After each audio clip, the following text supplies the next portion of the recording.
বন্ধুরা, এই যে অনেক দিন পর কালকে টঙ্গী পাইকারি মার্কেটে গেলাম। অনেক দিন ধরে মার্কেট করি না।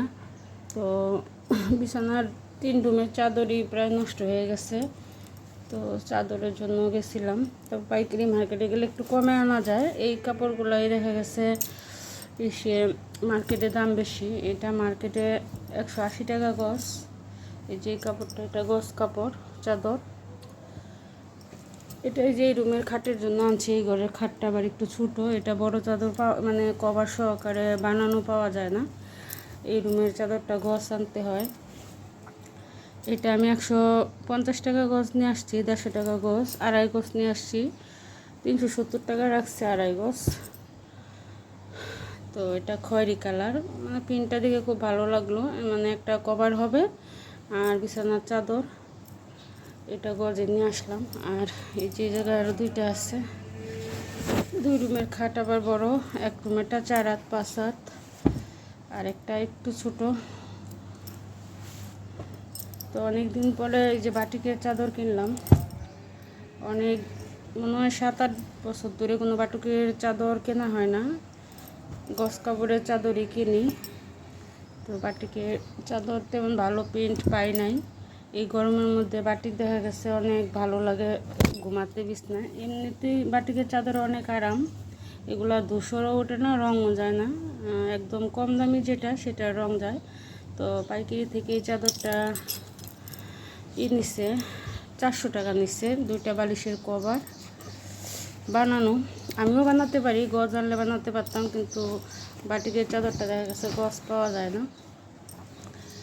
এই যে কভার, এরকম 2টা কভার বানানো। ঝামেলা থাকে না সিলানের। নয়তো গজ কাপড় আনলে চাদরে 4-5 সিলাইতে হয়, কভার বানাইতে হয়। এই যে 2টা কভার। আর এই চাদরটার কভার বানাতে হবে। এটা তো গজে 2 গজ লাগবে হচ্ছে বিছানার চাদর, আর আধা গজ লাগবে একটা কভারে। তো কভারটা বানিয়ে নিব আমি। আর হচ্ছে এই যে চাদরের কালারটা খুব সুন্দর। গরমের মধ্যে বাটিকের চাদরে ঘুমিয়ে আরাম। বিছানা ধূসর উঠে না। এই যে আরেকটা চাদর। তো এগুলাই কমন, মানে বাটিকের মধ্যে এগুলাই বেশি পাওয়া যায় কালার। তো টিয়া কালার, পেস্ট কালার ওগুলা খুঁজছিলাম, ওগুলা ছিল না। এখন বাটিকের চাদরটা এখন এই গরমের সিজনে উঠায় বেশি। তো দোকানে ছিল না। 2টা চাদর 2 দোকান থেকে নিছি পাইকারি। মার্কেটে দেখা গেছে এই চাদরটার দাম হচ্ছে 600 থেকে 700 টাকা। আমি আনছি 400 টাকা দিয়ে। এই চাদরটাও 400 টাকা নিচ্ছি। এই চাদরটার দাম বেশি যাচ্ছিলো আরেক দোকানে, 400 টাকায় দিচ্ছি। মার্কেটে এগুলো 600-700 এরকম করে। যে 2টা কভার বানানো, 2টা কভার। চাদরটা খুলে দেখি না। এই যে মাঝখানে সাদা, সবুজের মধ্যে আর কি সাদা। এগুলো অনেক বড় বড়, 4 হাত 5 হাত এরকম। এগুলা পাতলাও আছে, ধুতেও ভালো লাগে, আর ধূসরও উঠবে না, ঘুমিয়েও আরাম। তো বাটিকের চাদরগুলাই বেশি চলে। 2টা কালারই নিয়ে আসলাম। তো অনেক বছর পরে মনে হয় চাদর কিনতে গেছি বাটিকে। এমনিতে চাদর প্রিন্ট গজ কাপড়গুলাই নিয়ে আসি বেশি। আমি নিজে গিয়ে নিয়ে আসছি কালকে। তো মার্কেটে গেছি, ভিডিও করতে মনে ছিল না। বাসায় এসে মনে পড়ছে। কিন্তু এই চাদরটা খুব ভালো লাগছে। এই যে এটা বাটিকের একদম সফট চাদরটা। আর এই যে চাদরটা আগে ধুয়ে দিব। রং যাবে কিনা জানি না, দেখবো যায় কিনা। কিন্তু দামি গজের কাপড়ও আছে, 250 টাকা গজেরও আছে। তো ওইটা আনি নাই, সবসময় পাতবো, ওই জন্য এটাই নিয়ে আসছি। তো দেখি বিকেলে কভারটা কেটে নিব। তো বন্ধুরা, চাদরগুলো কেমন হয়েছে একটু জানাবে। 3টা চাদর। নমস্কার বন্ধুরা, সীমাস রান্নাঘরে চলে আসলাম প্রতিদিনের মতো। এই যে ডাল বসিয়ে দিছি, আর ভাতটাও হয়ে গেছে, নামিয়ে নিব। কী রান্না করবো এখনো ঠিক করিনি। তো এই যে এতটুকু ইলিশ মাছ আছে, দেখি ইলিশ মাছকে কী রান্না করব। আর এদিক দিয়ে কি বাজার নিয়ে আসছে দেখি। এই যে কলিতে নিয়ে আসছে, খুলিনি। এই যে টমেটো নিয়ে আসছে, এটা লাউনা জালি জালি পেঁপে আর হচ্ছে বেগুন।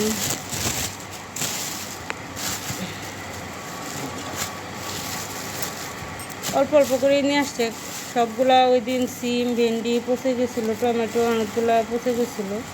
বলছি যে ডেলির বাজার দরকার হয়, ডেলি খাবো, কমিয়ে নিয়ে আসছে। তো যাই হোক, কথা শুনছে। বেগুনও 3টা নিয়ে আসছে, টমেটো মনে হয় 1 কিলো, আর এই যে একটা জালি, একটা পেঁপে। তো দেখি ইলিশ মাছ দিয়ে কি দিয়ে রান্না করি। তো বন্ধুরা, এই যে পেঁয়াজ ডাল রান্না করব, পেঁয়াজ আর কাঁচামরিচ দিয়ে দিচ্ছি। আর এটা হচ্ছে ইলিশ মাছ রান্না করব বেগুন আর আলু দিয়ে, বেগুন ভাজি করব।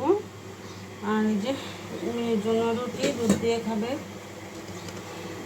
দুধটাও জাল দিয়ে নিলাম।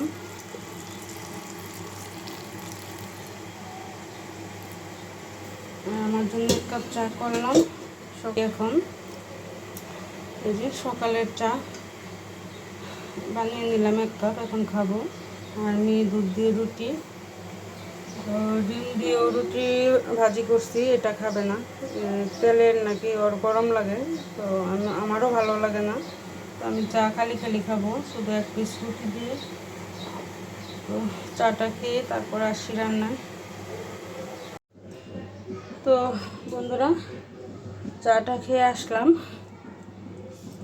এখন বেগুনগুলো ভাজবো, আলু বেগুনটাও ভেজে নিব মাছের জন্য। সব কিছুর মধ্যে হলুদ দিয়ে দিচ্ছি, আর মাছটাও ভেজে নিব, ইলিশ মাছ। ডালটাও সিদ্ধ হয়ে গেছে, হলুদ দিয়ে নিব।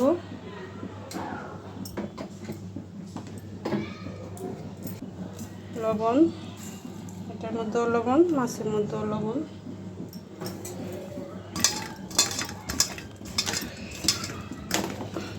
তো সবগুলাই ভেজে নিব বেগুন, তারপর এই বেগুনগুলো ভাজতে হবে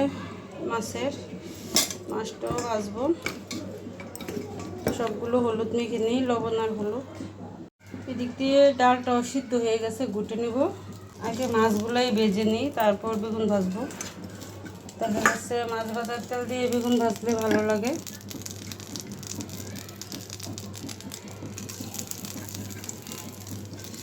একটা মাথার একটা লেদা আছে, ওইটা দিয়ে আমি কচু শাক দিয়ে রান্না করবো। ওই দিন যে শাকটা সিদ্ধ করে রেখেছিলাম, এই আজকে রান্না করলে ইলিশ মাছগুলো শেষ। এদিকে আমার মাছটাও ভাজা হয়ে গেছে। আর যে কত তেল, এই তেলটার মধ্যে আমি বেগুনটা ভেজে নেব। আর এদিক দিয়ে আমি ডালটা সোমবারে দিয়ে দিব। আজকে পেঁয়াজ ডাল রান্না করবো, বড় টমেটো দিয়ে আম দিয়ে রান্না করলে খেতে চায় না, তো এই জন্য পেঁয়াজ দিয়ে ডাল রান্না করবো আজকে। এদিক দিয়ে মাছগুলো উঠিয়ে নেব। এমনিতে ছেলে খেতে চায় না, ইলিশ মাছ কাটা লাগে, তাও খায় অল্প একটু, বাকিগুলো বিড়ালে দিয়ে দেয়।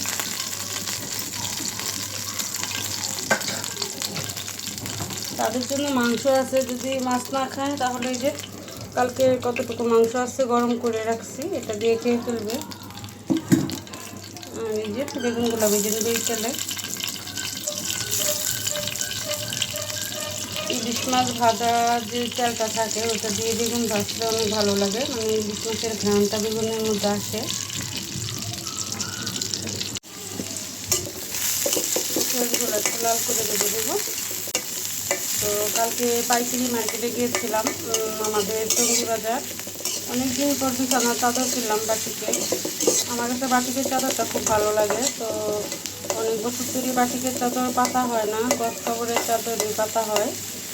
তো আমার বাসার বাড়ি উনি, আগে যে বাসায় থাকতাম, উনি আমার প্রতি বছর 2টো করে চাদর দিত। উনি যে চাদরগুলো কিনে সুন্দর লাগে আর কি। একদিন বলছিলাম যে মামি আপনার চাদরগুলো খুব সুন্দর, তারপর থেকে প্রতি বছর আমার 2টো করে চাদর কিনে দেয়। তো 5-6 বছর ধরে আমি কোনো চাদরই কিনি না, উনি দেয়। তো হঠাৎ করে আমার বাটিকের চাদর মন চাইলো, নিয়ে আসলাম। তো পাইকারি মার্কেটটা দেখাতে খেয়াল নেই আমার, মানে ভিডিও করতে মনে নেই। তো একদিন দেখাবো। আর আমাদের এখানে 99 মার্কেট আছে। তারপর শনিবার রাতে একটা বাজার বসে, এত রাত্রে যাই না, ওটার মধ্যে তোমার সব যা প্যান্ট গেঞ্জি এগুলো সব 12টা করে কিনতে হয়, কম দামে একদম। এগুলাই মার্কেটে নিয়ে বেশি দামে বিক্রি করে। তো এদিক দিয়ে আমার ডালটা নামিয়ে নিছি, বেগুন ভাজাগুলো হয়ে গেল। এখন বেগুন ভাজাটা নামিয়ে আমি মাছের জন্য আলু বেগুনটা ভেজে নিব। তো বেগুন ভাজিগুলো নামিয়ে নিলাম, এখন আমি আলু বেগুনটাও ভেজে নিব।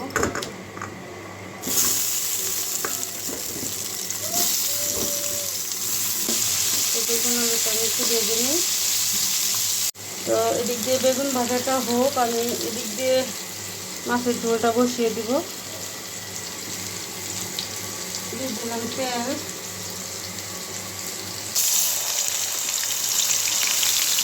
তেজপাতা, হলুদের গুঁড়া, মরিচের গুঁড়া,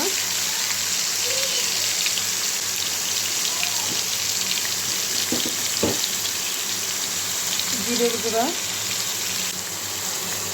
লবণ,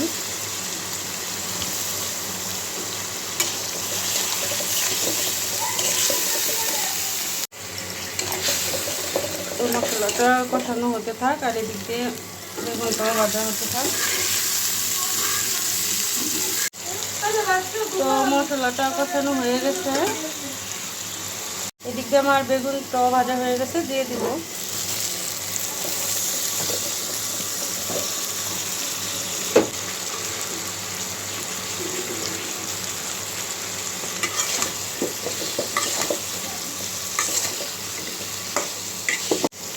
তো বেগুন আলুটা কষানো হয়ে গেছে মশলার সাথে, এখন জলটা দিয়ে দিব।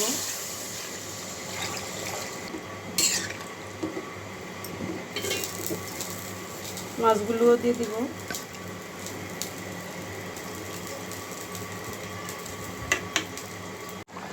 তো মাছের ঝোলটা আমার হয়ে গেছে, এখন নামিয়ে নিব। তো বন্ধুরা, হয়ে গেল আজকে দুপুরে রান্না। এই যে বেগুন আলু দিয়ে হচ্ছে ইলিশ মাছের ঝোল, আর হচ্ছে বেগুন ভাজি, আর হচ্ছে পেঁয়াজ দিয়ে মুসুরি ডাল। তো বন্ধুরা, আজকে দুপুরে রান্নাটা আমার কেমন হয়েছে কমেন্ট করে জানাবে, আর একটি লাইক দিবে, সাবস্ক্রাইব করে পাশে থাকবে। নমস্কার।